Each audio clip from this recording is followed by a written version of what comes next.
नमस्कार, मैं पंडित सुशील कुमार शर्मा अथर्व ज्योतिष केंद्र एवं आचार्य पूजा भंडार में एक बार पुनः आप सभी का स्वागत करता हूं। आज का जो हमारा विषय है वह दुर्गाष्टमी के ऊपर है। ऐसे कौन से निमित्त उपाय किए जा सकते हैं जिसके द्वारा मां दुर्गा की असीम अनुकंपा हमारे ऊपर बनी रहे। अष्टमी के दिन महागौरी का पूजन करना बहुत ही श्रेष्ठ कर माना जाता है। इस दिन यदि महागौरी का विधिवत पूजन किया जाए तो घर में जो भी दुख दुविधाएं चल रही हैं वह ईश्वर की कृपा से दूर हो जाती है। यदि अभी तक आपने अथर्व ज्योतिष केंद्र को सब्सक्राइब नहीं किया है तो आप उसे सब्सक्राइब अवश्य करें। ज्योतिष के संबंधित आपको इस चैनल के माध्यम के द्वारा समय समय पर जानकारी उपलब्ध होती रहेगी। साथ ही शीघ्र ज्योतिष का पाठ्यक्रम शुरू होने वाला है। यदि जो जातकगण ज्योतिष में रुचि रखते हैं वह आप इस चैनल से जुड़ सकते हैं और लाभ प्राप्ति पा सकते हैं।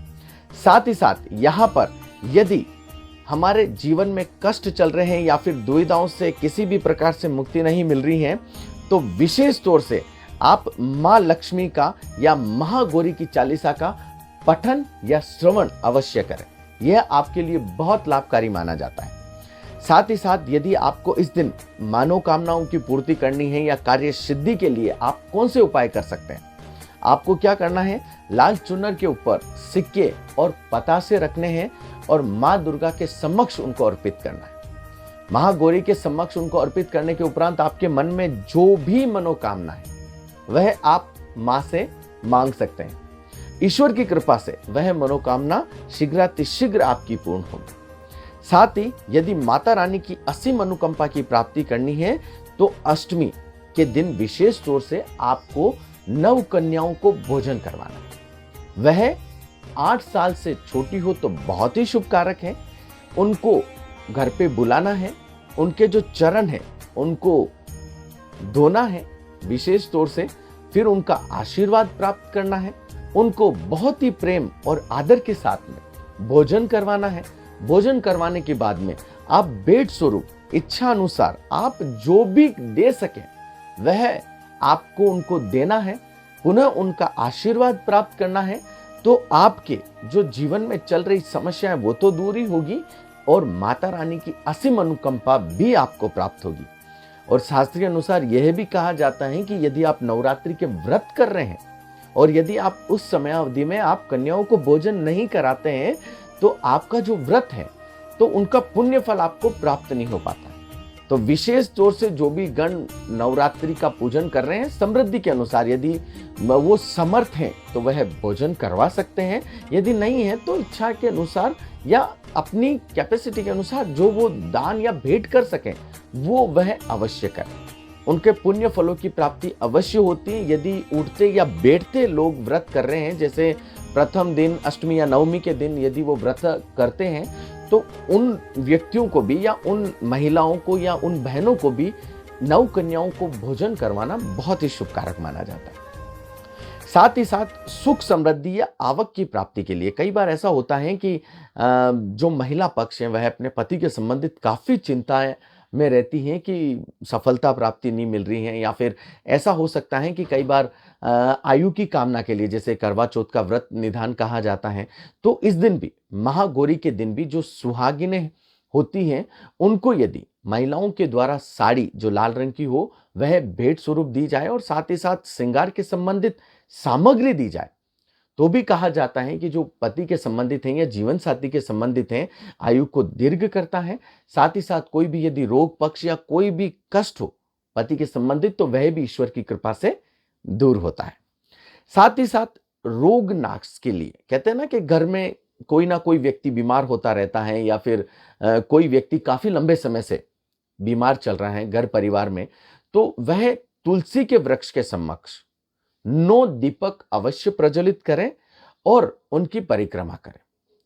तो जिस व्यक्ति के निमित्त यह कार्य किए जाते हैं ईश्वर की कृपा से रोग के संबंधित जो भी परेशान हो रहा है वह रोग पक्ष जरूर दूर होगा। साथ ही साथ या फिर कई बार ऐसा होता है ना कि हम दवाई दे रहे हैं, हम उपायों में कोई समस्या नहीं कर रहे हैं, हम ट्रीटमेंट सभी दे रहे हैं लेकिन फिर भी कोई इंप्रूवमेंट नहीं हो रहा है, तो वह जन इस उपाय को जरूर करें। ईश्वर की कृपा से लाभ प्राप्ति के परम योग बनेंगे। साथ ही साथ सभी प्रकार के जो जैसे ये कह सकते हैं कि कष्ट चल रहे हैं या फिर हमें लाभ प्राप्ति के योग नहीं मिल रहे हैं या हम कष्टों से मुक्ति पाना चाहते हैं, तो क्या करें? 11 या फिर 21 या फिर 51 या फिर 108 इन लौंग की माला बनानी है। माला बनाने के उपरांत क्या करना है कि मां को वह माला अर्पित करनी है और लाल गुलाब के फूलों से मां का पूजन करना है। इसके द्वारा भी जो भी कष्ट चल रहे हैं जीवन में वह ईश्वर की कृपा से दूर होंगे और शुभ फलों की प्राप्ति होगी। साथ ही साथ यदि अष्टमी या नवमी के दिन हवन करवाया जाता है तो ऐसा कहा जाता है कि जो नेगेटिव एनर्जी है वह दूर होती है और हमें ऐसा होता है कि घर के अंदर जो प्रत्येक व्यक्ति है हवन के उपरांत उनका ओरा क्लियर होता है, ओरा साफ होता है। मन में जो द्वंद्व दुविधाएं और आने से जो कहते हैं ना कि कष्ट आने से पूर्व हमें चिंताएं रहती हैं वह हवन के द्वारा दूर होती हैं और मां की असीम अनुकंपा प्राप्त होती है। साथ ही साथ यहां पर यदि हम मां अन्नपूर्णा की पूजा करते हैं, विधिवत पूजा करते हैं, तो हमारे घर में जो अन्न का भंडार है वह कभी भी कम नहीं पड़ता है।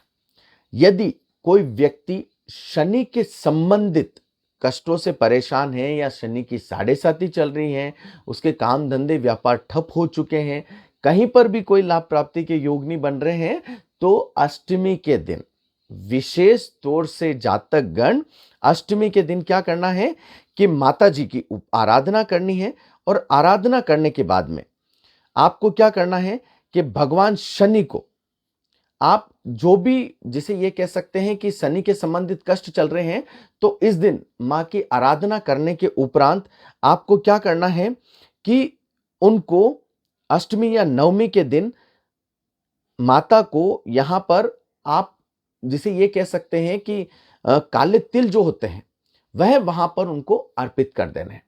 इसके द्वारा भी और अर्पित करने से पूर्व आपको क्या करना है कि उनको 21 बार अपने ऊपर जो दहलीज है जो घर की वहां पर 21 बार नीले कपड़े में उसार कर वहां पर मां दुर्गा के मंदिर के यहां पर उसको दान कर दें, तो भी जो शनि के संबंधित कष्ट है वह ईश्वर की कृपा से जरूर दूर होते हैं।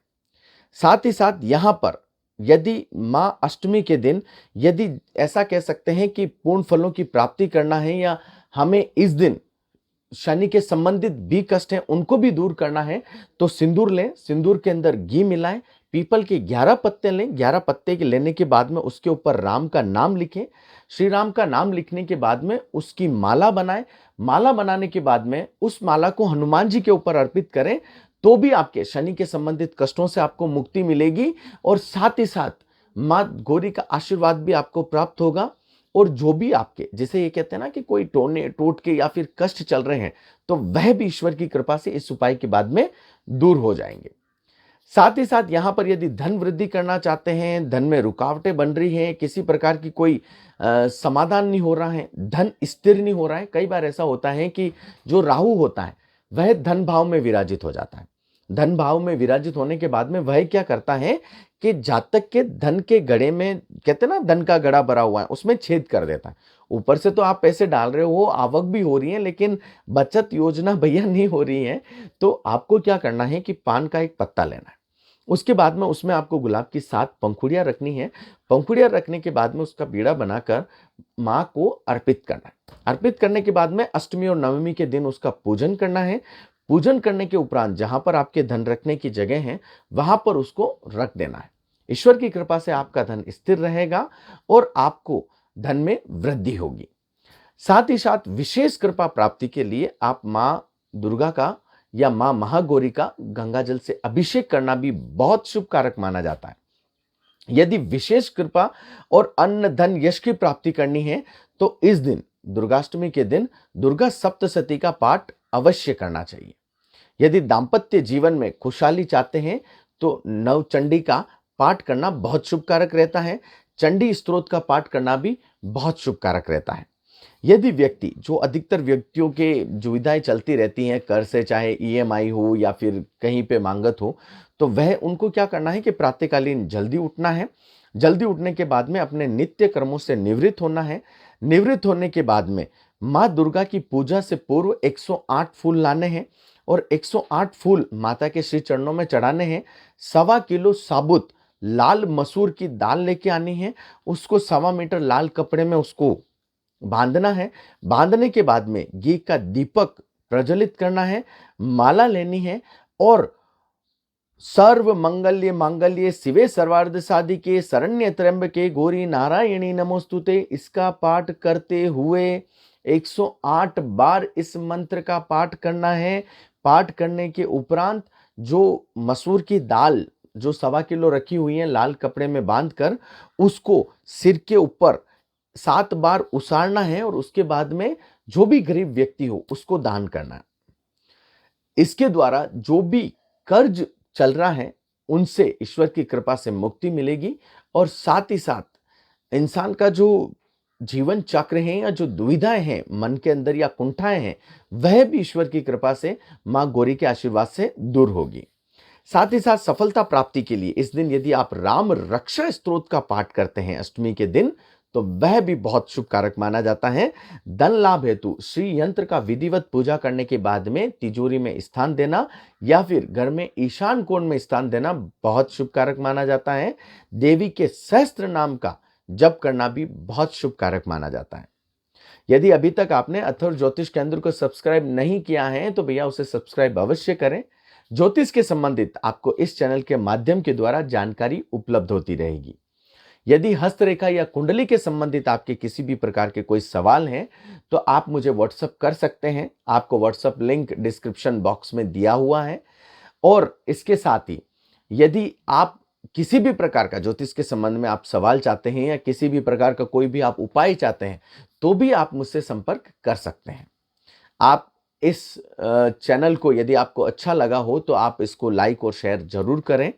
मां की असीम अनुकंपा आप सभी के ऊपर सदैव बनी रहे। हरे कृष्णा।